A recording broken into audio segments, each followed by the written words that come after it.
আজকে যাচ্ছি আমরা হচ্ছে গিয়ে দিল্লি কুতুব মিনার। আর কুতুব মিনার যেটা রয়েছে, তো দিল্লির মুসলিম শাসনের আগে এই জায়গাটা ছিল কিন্তু হিন্দুদের, আর হিন্দুদের শাসনের অবসান ঘটে এবং মুসলিমরা কী করে এই জায়গাটাকে ধ্বংস করে নিজেদের মতো করে এটা কিন্তু তৈরি করে কুতুব মিনার। সেখানে 27টি মন্দির ছিল। হ্যাঁ, এই কুতুব মিনার যেখানে তৈরি হয়েছে সেখানে 27টি প্রান্ত রয়েছে, তার উপরে কিন্তু কুতুব মিনার তৈরি করা হয়েছে। আর 27টি প্রান্ত যেখানে রয়েছে সেটা হচ্ছে হিন্দুদের মান মন্দির। 27টা জায়গা থেকে কী করতো, যে নক্ষত্রের গতিবিধি যেটা রয়েছে সেটা কিন্তু তারা করতো, নক্ষত্রের গতিবিধি লক্ষ্য করতো এবং তার সেই হিসাবে কিন্তু দিন খান নক্ষত্র এগুলো কিন্তু তারা ডিসাইড করতো। তো এটা তো আমি বলবো যে হিন্দুদের জায়গা।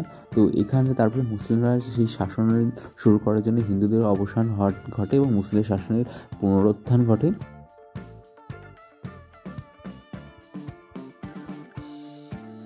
কুতুব মিনার এমন একটি স্তম্ভ মিনার যা বিশ্বের সর্বোচ্চ ইট নির্মিত কিন্তু মিনার। আর এটা কি হয়, প্রথম শাসক কুতুবউদ্দিন আইবকের আদেশে 1193 খ্রিস্টাব্দে এই কুতুব মিনার নির্মাণ কাজ শুরু হয়, নির্মাণ কাজ শুরু হয়েছিল এবং 1386 খ্রিস্টাব্দে মিনারের উপরে তলাগুলির কাজ সম্পূর্ণ করেন ফিরোজ শাহ তুগলক। কুতুব মিনার মারা যাচ্ছে এবং তারপরে কী করে ফিরোজ শাহ তুগলক এটাকে সম্পূর্ণ করে। আর কুতুব মিনার ইন্দো ইসলামিক স্থাপত্যের একটি গুরুত্বপূর্ণ এবং অন্যতম প্রাচীন নিদর্শন। এই স্তম্ভগুলো আপনি যদি ভালো করে পরখ করেন তাহলে আপনি বুঝতে পারবেন যে সেই সময় কিন্তু হিন্দু রাজারা এখানে থাকতো, তাদের নিদর্শন কিন্তু এই স্তম্ভর গায়ে কিন্তু এখনও আছে, যেগুলো কিন্তু বর্তমানে ধ্বংস হয়ে গেছে।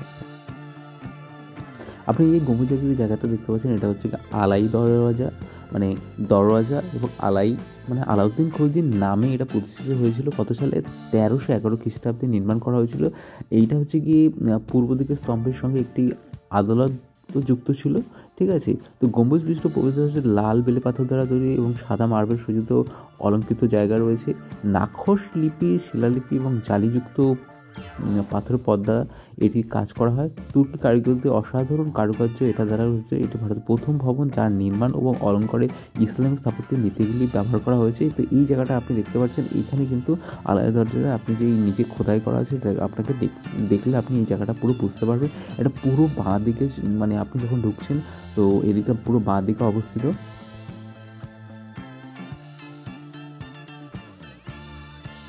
এই জায়গাটা দেখতে পাচ্ছেন, এটা হচ্ছে ইমাম জামিনের সমাধি। আর এটি তৈরি হয়েছিল 16 শতকে। এইটি একজন ইসলাম ধর্মগুরু যে মোহাম্মদ আলীর সমাধি। তো ইমাম জামিন নামে তিনি পরিচিত, যিনি সিকান্দার লোদি শাসনকালে তুর্কিস্তান থেকে ভারতে চলে এসেছেন। মোগল সম্রাট হুমায়ুনের শাসনকালে এই সমাধি কিন্তু তৈরি হয়েছিল।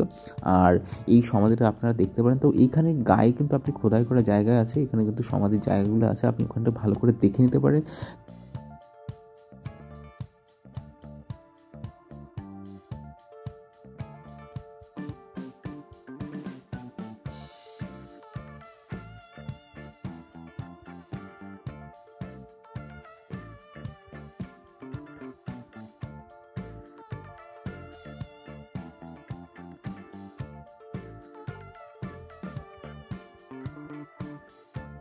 এই যে জায়গাটা দেখছেন এটাকে বলা হচ্ছে কুতুব মসজিদ বা দিল্লি বৃহত্তম মসজিদ নামে পরিচিত কুওয়াত ইল ইসলাম। মসজিদটি মামলুক বা দাস বংশের প্রতিষ্ঠা কুতুবউদ্দিন আইবক দ্বারা নির্মিত হয়েছিল। আর 27টি মন্দির ধ্বংসাবশেষ ব্যবহার করে নির্মিত হয়েছিল। এটি হচ্ছে দুর্গের কেন্দ্রস্থলে অবস্থিত একটি বড় মন্দির স্থানের উপরে কিন্তু এই যে মসজিদটা আছে এই জায়গাটা কিন্তু গঠিত হয়েছিল। তাহলে পুরো যে কুতুব মিনার আছে তার মাঝখানে কিন্তু এই জায়গা, আর এখানেই কিন্তু তারা সে সময় তো নামাজ পড়তো। তো এই জায়গাটা কিন্তু পুরোটাই হিন্দুদের জায়গা ছিল, সেটাই বলবো। তার উপরে কিন্তু এটা গঠিত হয়েছিল। তো এই জায়গাটা কিন্তু দেখলে তোমরা বুঝতে পারবে। তো তোমরা ওই দেয়ালগুলো ধ্বংসাবশেষ দেখে বুঝতে পারবে যে এটা কিন্তু হিন্দুদের।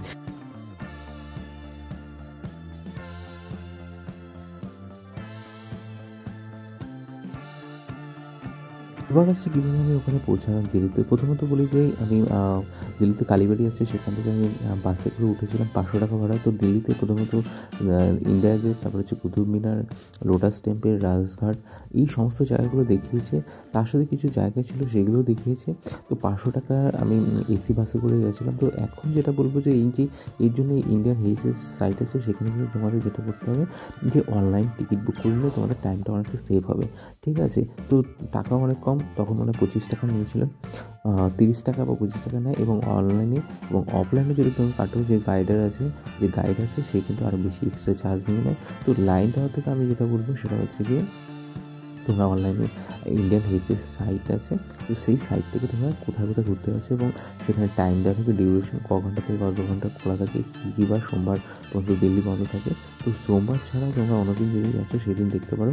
তো দিল্লিতে হচ্ছে লোটাস টেম্পল অনলি বন্ধ থাকে, আবার সমস্ত কিছু খোলা থাকে। তোমরা সেখান থেকে কিন্তু অনলাইনে বুক করে নিতে পারো, তোমাদের টাইম সেভ হবে এবং লাইন দিতে হবে না। এবং নির্দিষ্ট স্থান যেখানে রয়েছে গাড়িগুলো, তোমরা সেখানে পার্কিং আছে সেখানে কিন্তু খোঁজ করে নেবে যে কোথায় কোথায় যাচ্ছে। এছাড়া তোমাদের যে ইন্দিরা গান্ধী বাড়ি আছে, তারপরে হচ্ছে গিয়ে রাজীব গান্ধী বাড়ি আছে, এই বিভিন্ন স্থানগুলো তোমরা ভিজিট করে দেখতে পারো। তো এটা হচ্ছে কি Qutub Minar part by part আলোচনা করব। তার আগে বলবো লাইক, শেয়ার এবং সাবস্ক্রাইব অবশ্যই করো।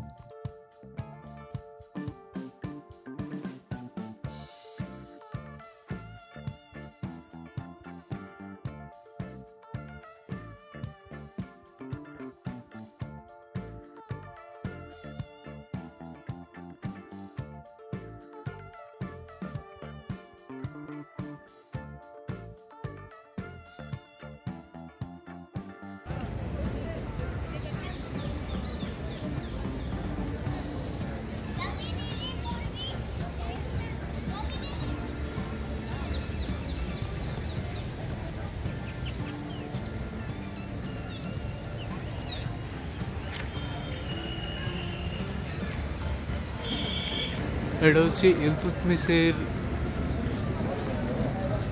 সমাধি।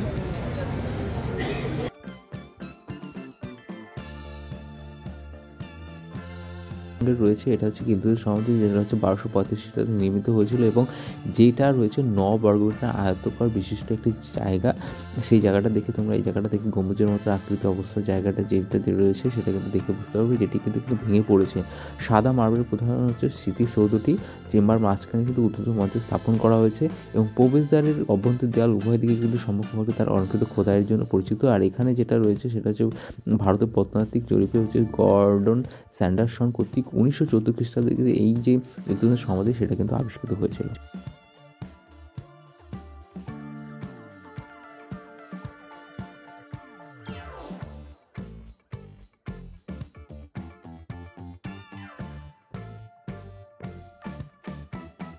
এই জায়গাটা দেখছো এটাকে বলা হচ্ছে আলাই মিনার, আর এটা হচ্ছে গিয়ে আলাউদ্দিন খলজি এটা কিন্তু মিনারটা তৈরি করা শুরু করেছে। তিনি ভেবেছেন এটি কুতুব মিনার থেকে সবচেয়ে বেশি হবে উচ্চতায়, কিন্তু হচ্ছে কি 25 মিটার অর্থাৎ হচ্ছে 82 ফুট যখন হয়েছিল তারপরে তিনি তার মারা যান এবং তারপরে কিন্তু এই তার পূর্বসূরি যারা ছিল তারা কিন্তু এটাকে আর নির্মাণ করেনি। তাহলে হচ্ছে কি 1300 খ্রিস্টাব্দে কিন্তু এটা কিন্তু তৈরি করা শুরু করা হয়েছিল, ঠিক আছে।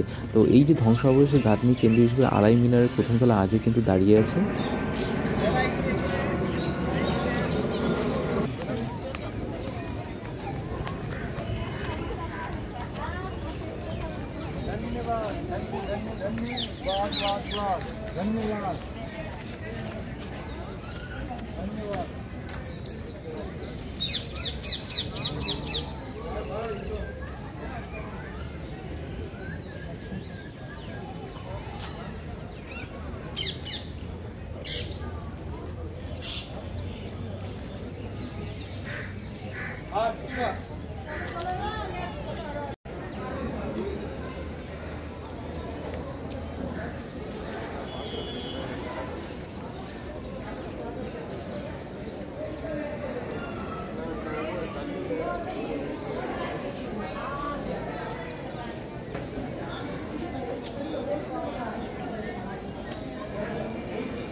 এটা হচ্ছে আয়রন পিলার, যেটা হচ্ছে 402 খ্রিস্টাব্দে গুপ্ত সাম্রাজ্যের উদয়কৃত এটি স্তম্ভটি প্রথম স্থাপিত হয় এবং 1233 খ্রিস্টাব্দে দিল্লিতে স্থাপিত হয়, যেটা হচ্ছে কুতুব মিনারে এবং হাইড্রোজেন ফসফরাসের গ্লাস থাকায় এটা হচ্ছে মরচে ধরে না এবং 6000 কিলোমিটার এটা হচ্ছে ওজন এবং 7.12 মিটার হচ্ছে একটা উচ্চতা বিশিষ্ট, যা মরচে নির্ধারক ধাতব উপাদানের জন্য বিখ্যাত। ক্ষয় নিরোধী চরিত্রের জন্য পুরাতাত্ত্বিক এবং ধাতুবিদ্যার বিশারদরা দিল্লির লৌহস্তম্ভ প্রাচীন ভারতের ধাতুবিদ্যার উন্নতির একটি উল্লেখযোগ্য নিদর্শন বলে মনে করেন। তো সবার কাছে একটা রিকোয়েস্ট, লাইক, শেয়ার এবং সাবস্ক্রাইব প্লিজ করে এবং ভালো লাগলে তোমরা কমেন্ট করতে পারো।